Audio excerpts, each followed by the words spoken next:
The phone rings late, well past the hour anyone calls with good news, and it's your grandchild. The voice is shaking. There's been an accident or an arrest, and they're scared. They need money right now, and please, they beg you, don't tell mom and dad. Your heart is already pounding, and that is exactly the point, because the person on the other end may not be your grandchild at all. It may be a stranger reading from a script, and that script was written to do one thing, to get you to send money before you have a single second to think. I want to walk you through this one calmly, because there is no fear here, only a plan.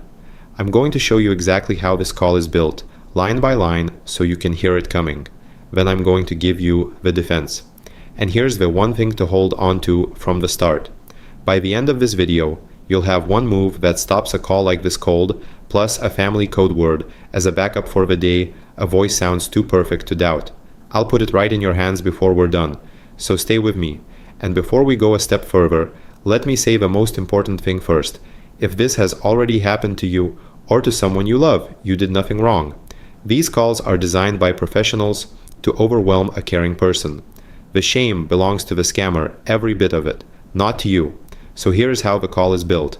The Federal Trade Commission calls this a family emergency scam, and most of us know it as the grandparent scam. It almost always starts the same way. Someone calls saying they're a family member or a close friend, and they're in sudden trouble. There's been a car accident, they've been arrested and need bail, they're stranded in another country and lost their wallet. The story changes, but the engine underneath it never does. It is panic. Then come the two instructions that give it away, if you know to listen for them. The first is urgency. It has to be right now, this minute, before anything bad gets worse. The second is secrecy. They beg you to keep it quiet. Maybe they say they're embarrassed. Maybe they say there's a gag order. Most often, with the grandkids, it's please don't tell mom and dad. And here's why that line is in the script. Secrecy keeps you from doing the one thing that would end the whole con, which is to call somebody who actually knows where your grandchild is. Sometimes there's a second voice. The FTC notes the caller may hand the phone to someone pretending to be a lawyer or a police officer or a bail bondsman to make it all sound official. And then comes the ask. They want money in a way you can't get back. The FTC is specific about this. Scammers tell you to wire money through a company like Western Union or MoneyGram, to send cryptocurrency, to use a payment app, or to put cash on gift cards and read them the numbers off the back. Some will even send a courier to your door to pick up cash in person. Every one of those methods has the same feature. Once it's gone, and that's not an accident. That's the design. Now here's the part that's new, and I want you to hear it clearly, without it scaring you. The voice on the phone can now be faked. The FTC has warned that scammers are using artificial intelligence to clone a loved one's voice. With just a short audio clip, maybe a few seconds pulled from a video posted online, and a voice cloning program, a stranger can call you and sound just like your grandchild. The crying, the tone, the little catch in their voice. So I need to tell you something that may feel strange, but it's the key to all of this. You can no longer trust a voice alone. Not because your ears are failing you, because the technology got good. That is the scammer's whole edge, and in a moment, I'm going to take it away.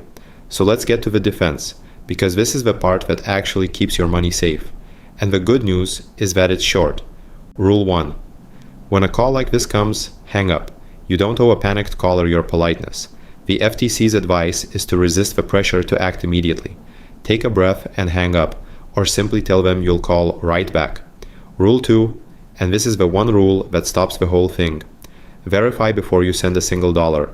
Call your grandchild back yourself, on the phone number you already have for them, the one in your contacts. Do not call any number the caller gives you. If you can't reach your grandchild, call their parents, or another family member, on a number you know. The FTC says it plainly. Don't trust the voice. Call the person who supposedly contacted you, using a number you know is theirs. Almost every time, you'll find your grandchild safe at home, who had no idea any of this was happening. And the call you almost answered with your savings just quietly disappears. Now, I know what some of you are thinking, because it's the natural thing to feel. In that moment, your hands are shaking, and just hanging up on your own grandchild feels impossible. So here's a smaller move you can use right there on the call, if you can't bring yourself to let go of the phone yet. The FTC suggests you ask a question only the real person would know the answer to. Something like, what kind of dog do you have? Or where did we spend Thanksgiving last year? A real grandchild answers without missing a beat. A stranger stumbles. But, and the FTC is honest about this, so I will be too. It isn't foolproof. A scammer may already know a surprising amount about your family, scraped from social media or a hacked email. So use the question to buy yourself a few seconds and shake off the panic, but don't let it replace the real test, which is still rule 2. You hang up and you call back on a number you already know. Now here's the part most people never set up, and it's the strongest move of all. Agree on a family code word. This is a simple secret word or phrase that only your real family knows. The FBI now recommends it specifically because of those cloned voices. You pick something easy to remember but impossible to guess. Not a birthday, not a pet's name, not anything you've ever posted online. Something a little odd, just between you. Then, if anyone ever calls claiming to be family in an emergency, you ask for the code word. Your real grandchild will know it. A scammer and a faked voice never will. It's a small thing you can set up at the next family dinner, and it works even when the voice sounds perfect. And one honest note, because I always want to give you the full picture. A code word isn't magic. Everyone has to remember it, and remember to use it in the heat of the moment, and that's hard when you're frightened. So treat it as your backup, not your whole defense. The real workhorse is still rule 2. Hang up and call back on a number you already know. There's one more version of this scam I want you ready for, because it's bolder than the rest. Sometimes the scammer doesn't ask you to wire money or buy gift cards at all. Instead, they tell you that someone, a courier, will come to your door to collect the cash in person. The FTC has put out a specific warning about this one, so here is what you do.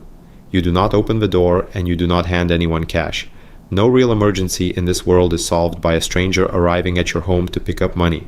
If a courier shows up, you keep the door shut and you do the exact same thing as always.